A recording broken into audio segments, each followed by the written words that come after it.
Tikvica oko 500 grama, to je pola kile.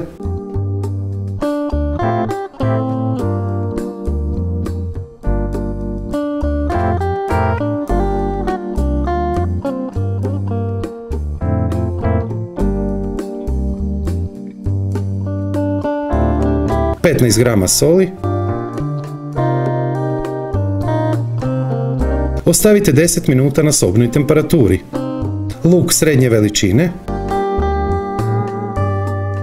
6 do 7 minuta.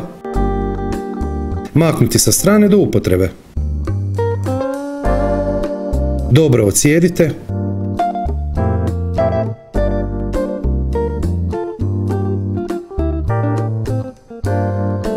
Četiri jaja.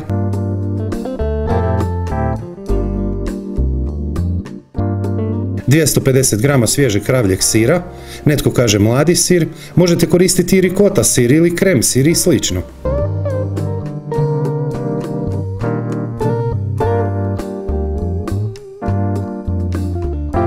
...400 ml, to je 4 decilitra hladnog mlijeka. 250 grama kefira, možete koristiti i jogurt, može i kiselo vrhnje.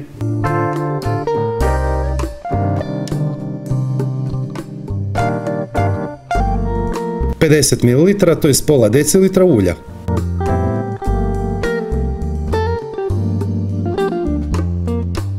...350 grama brašna, ja sam koristio pirovo brašno, ali možete koristiti i klasično glatko pšenično brašno. 7 grama soli, pola standardnog paketića praška za pecivo, to je ukupno oko 5 grama.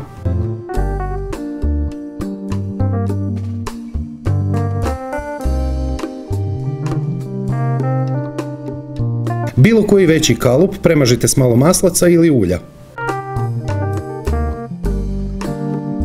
Pecite odmah bez čekanja 50 minuta na 180 stupnjeva. Ohladite barem 10 minuta nakon pečenja i spremno je za posluživanje.